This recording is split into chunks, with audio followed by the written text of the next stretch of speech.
Welcome back to the Lanterne Rouge YouTube channel. Long time no speak, mi amigos. Critérium du Dauphiné Stage 2 highlights 2021. I contemplated, do I even make this video?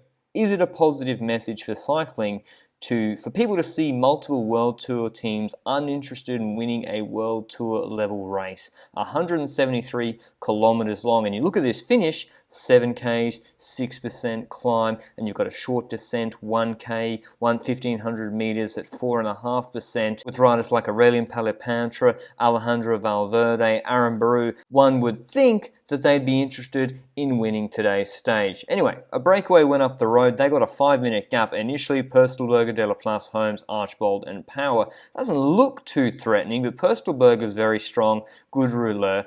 And Bahrain victorious, just like yesterday, they seem to be the only other team interested in winning this stage and chasing down this breakaway. Marco Haller doing a lot of work. Ineos, obviously, they got Geraint Thomas, Richie Porte. They're 100% targeting GC. So whilst Kwiatkowski, yes, I would like him to be freed, that's not going to happen. Lotto Soudal did pace a little bit initially, respecting the maillot jaune for Brent Van Meer, who won it in stage 1 yesterday. But as we got into the back end of the rolling ridgeline, we saw the breakaway start to disintegrate. Robert Power on Quebec at Assos getting dropped. He eventually abandoned the race. He might have been feeling unwell. Still Bahrain victorious chasing, and it's difficult to chase in these up and downs, constant up and downs. You notice Movistar with Valverde, multiple teammates not contributing to the chasing the gaps. 2:41 with 50 Ks to go, and Holmes and De La Place attack the stronger flat riders in Archbold and Pöstlberger. Still Bahrain victorious on the front, trying to chase them, trying to keep the gap low. But they've only got Haller, Perdun, and Buitrago. They're keeping turns, and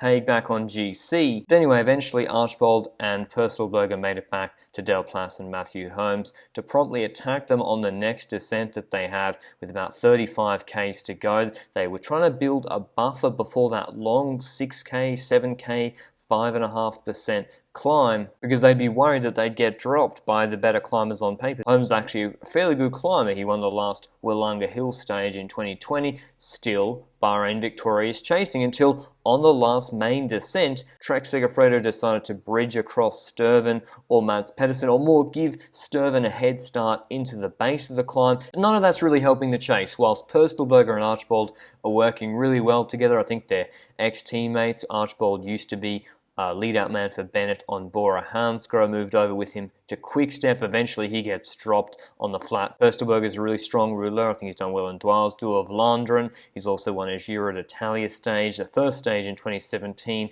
after he was leading out for Sam Bennett. And he gained so much time, both on his breakaway companions, Holmes and De La Place, and the peloton on descents today. The only issue he seemed to have was we thought he might have had a mechanical, or there's something wrong with his stem. Maybe he was just mad at how his legs were feeling at that point. But take note, as we go into that 7K climb, 2 minutes 52 his gap. Nearly 3 minutes for a strong rider, remembering what happened with Taco van der Hoorn the other day in the Giro d'Italia in a climby, sprinty boy stage, and still no one is helping poor Santiago Buitrago on Bahrain victorious. In fact, Marco Brenner, the 18-year-old on DSM, young German, attacks and just sits about 15 meters in front of Buitrago for the first third of the climb until Carlos Rodriguez takes over, the young Spaniard for Ineos Grenadiers. And Ineos don't care about the stage. They're going to set a really good pace, and after Buitrago pulls off, no one from Astana, Movistar, or Azure Desert Citroën, amongst other teams, come to the front to try and set a pace to bring back Lukas Pöstlberger. Meanwhile, for the second day in a row, Felix Gall decides to sit about 15 meters in front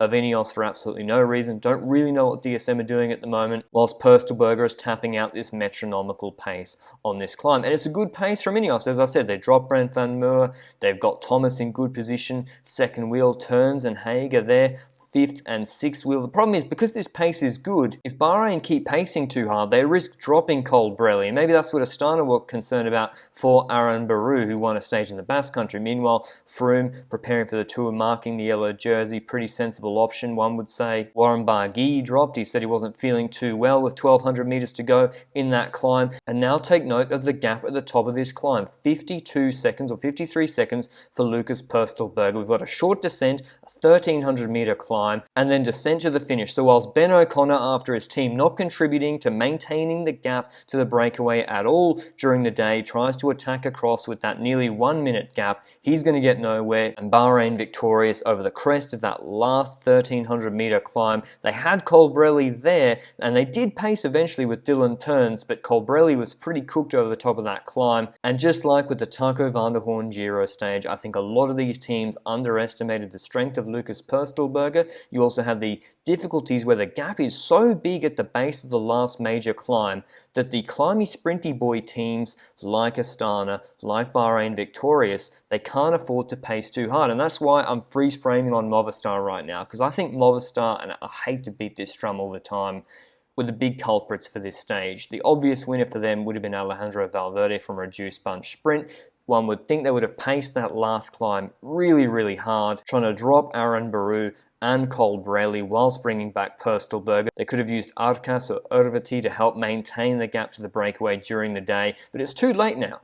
Pöstlberger's gone. 20 seconds with a K to go, he's too strong to bring back. And when you add into the mix as well that the only other riders left to pull are riders who might be considering or trying to protect their own general classification ambitions. I think it might be Jon Izagirre on the front for Astana right now. Lutsenko didn't pull, maybe he's going for GC. Just like Movistar are pretty much relying on Carlos Verona, really strong domestique, to do all the domestique work protecting three leaders in Valverde, Miguel Angel Lopez and Enric Mas. But Pöstlberger's too strong, takes his second World Tour level victory, the Austrian, after all day in the breakaway. He was really smart attacking Holmes and Delaplace on the descent, and he doesn't just take the stage, he also takes the yellow jersey, being about 10 or 11 seconds ahead of Sonny Colbrelli, who you see here in the points jersey. And you look at the difference, Colbrelli won the sprints in stages 1 and 2, the reduced bunch sprints, and he must be pretty sad after these couple of stages. But here's the top 10 results. Pöstlberger ahead of Colbrelli, Valverde, who picks up 4 seconds, bonus seconds for GC. 4th, Askren, then Bistrom, Conrad, Van Wilder, Van Avermaet, Arenberg, and David Guru rounding up the top 10. GC, Pöstlberger taking the yellow jersey off Brent Van Moer, Colbrelli second, and Valverde in third. Tomorrow's stage, surely one for the sprinters, not the breakaway. 172.5 kilometers long. It's not that difficult in the latter half. The most of the climbs are in the first half of the stage, although the finish, the Critérium du Dauphiné, nothing is easy. This finish is 2.3 Ks at 3.5%, but the last 700 meters are 5.7%. I think riders like Kasper Askren, Arenberg and Colbrelli will be licking their lips and probably trying to make that last 2.3 kilometers pretty hard. But I hope you enjoyed this video. Like it down below if you did, and I'll see you with the highlights of stage 3 tomorrow. Ciao.